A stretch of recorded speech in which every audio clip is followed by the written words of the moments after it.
Hey, welcome back to the channel. So I'm going to do a quick little gear recap video today. Last video I was talking about the XE2S from Fuji, and I decided to go ahead and send that camera back. From what I paid for it and what it actually does, I decided that maybe I paid just a little bit too much for a camera like that. And I don't know, just something about it. I was like, the technology was old and the pictures were fine, but I don't know, just something was missing about it. And I was just like, well, man, I think I paid way too much for that camera. So I went ahead and sent that back. I started looking around online, wanted to bring another Fuji into the lineup. I love Fuji. I have a bunch of Fuji lenses, so it made sense to me to buy another Fuji. I had the XS10 in the past and decided to go ahead and upgrade to the XS20. And I will say that they have improved a lot of things over the XS20. The major thing that they improved is being able to put video presets into the custom functions. On the XS10, you wasn't able to do that. And on the XS20, like the C1 through 4, you can put either photo or video presets onto those buttons. And that's something that really frustrated me on the XS10. Now that they implemented that on the XS20, to me that's just a huge upgrade. That way I can just quickly change between my settings and what I want. I don't have to dive into the menus as much. So that's just a huge upgrade. Another major upgrade to the XS20 is the battery. The old camera, the old XS10 took this little bitty battery and it just drained super fast. I think it was the in-body image stabilization of the XS10 that just drained that battery super fast. But I'm so happy and pleased that they've put the bigger battery in this. That's just a huge upgrade. From you might have, on a day of shooting, you might need 3 or 4 of these, and now you only 1 or 2 of the bigger batteries. So huge upgrade there on the battery. And also with that, they upgraded the type of memory card you can use.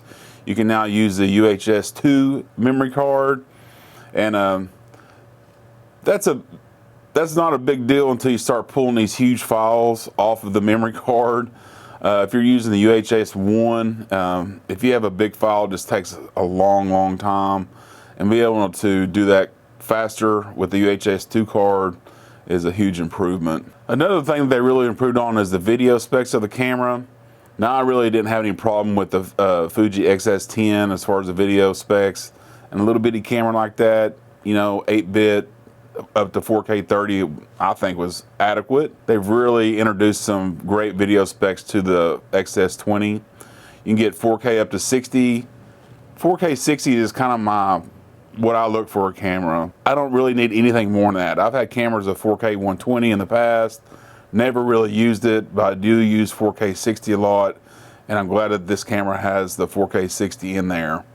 Of course, you can do 1080p up to 240 frames per second, which is, in my opinion, better than 120 frames per second, because and more fun anyway, because if you want to slow something down, you might as well go up to 240 frames per second. It just looks a little bit cooler. And also on this camera, you have 6.2K or something like that. Open gate. I haven't really used that a whole lot, but what you can do with that is you can take that footage and either put it in vertical or horizontal format. So you don't have to shoot things once. And while I don't do just a whole lot of vertical content, a lot of times when I'm taking footage, for my daughter and stuff, they want to use the footage in vertical format so they can post their Instagram stories and such. So I think that having that open gate recording is going to be helpful to me in that regard. They've also improved quite dramatically the autofocus of the camera.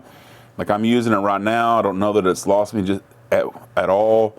I can see the box. I have it on auto eye detect, and it's jumping back and forth real fast.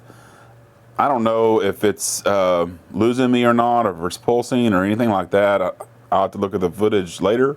After having the XH2S and the X-T5, the autofocus in the newer generations of Fuji cameras is just way better than the last generation. So I'm assuming this camera is no different. It'll have decent autofocus. We're not talking Sony or Canon level, but the autofocus is greatly improved. Another thing that I think kind of goes along with that is the auto exposure pulsing that you get in the older cameras. I don't see that happening. I'm just in aperture priority mode, and I don't know if any of that's happened in this video or not. That was something that was just really distracting in the older generations of cameras. In fact, I was watching a video the other day of a guy, he was using an XT4 in his video, he said, and he obviously had it in a aperture priority or shutter speed priority, and man, you could just see the exposure just going up and down, up and down. It was really distracting. In fact, I had to click off the video. It was like driving me crazy. So they've got that situation at least calmed down a little bit, and that makes the camera just a little bit more usable, because who wants to shoot in manual all the time, you know? Overall, I think the overall feel of the XS20 is more premium than the XS10. Like the grip, the texture they use just feels a little bit better. The buttons are a little bit more affirmative button presses, like they're a little bit more hard. I don't know how to explain that, but the buttons are just a little bit more premium feeling, I guess you would say. The dial's a little bit more premium feeling. Overall, the camera just feels better built than the XS10. There are a couple of things that I'm disappointed they didn't address with this camera. Number one is exposure compensation dial. It still doesn't have a lock on it.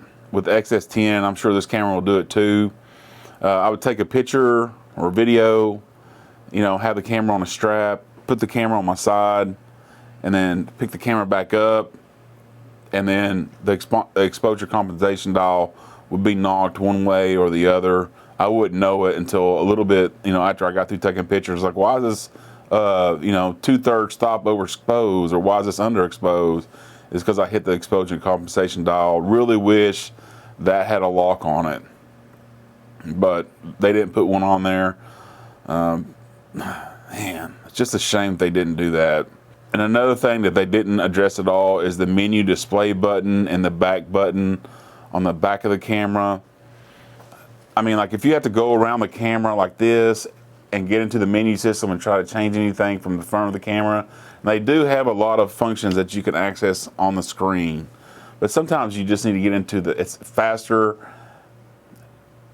and you just need to get into the menus on the actual camera. I mean, you literally cannot feel those buttons with your fingers coming in from the front. I really wish they'd have made those buttons a little bit more tactile, so you can distinguish that there's, you know, where the actual button is and which one it is. Just disappointing. I hated that about the XS10, but they kept it the same as the XS20.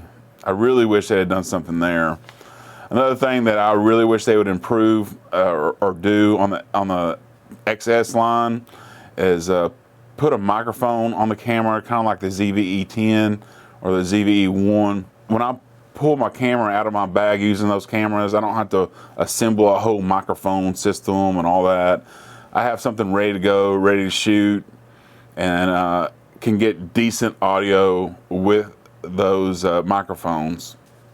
It might not be the best in the world, but they're okay, and you're at least picking up something. It's kind of good for a non-serious situation where you don't need the best audio available. You just need audio of some kind, and those microphones are really good for that. You can just whip it out of your bag and start shooting. You know, with these older top cameras without that function, you know, you have to worry about wind noise, and it's not very good. And I really wish that they would, Fuji would develop some kind of microphone system for the XS series. I think that would make it a more complete camera. I'm going to be doing a lot more testing with the XS20. It's going to be hard to do though, because I mean the temperatures hadn't been under 100 degrees in like 2 weeks here in Oklahoma. When it gets above 100, I just kind of phase out on the camera, on the picture taking and the video taking and stuff like that. It's really hard to get outside and do stuff. But you know, if you're interested in the XS20, you might as well go ahead and subscribe to the channel, because we're going to be doing a lot of videos about it. If you like this video, go ahead and hit that like button. Thanks for watching, and we'll see you on the next one.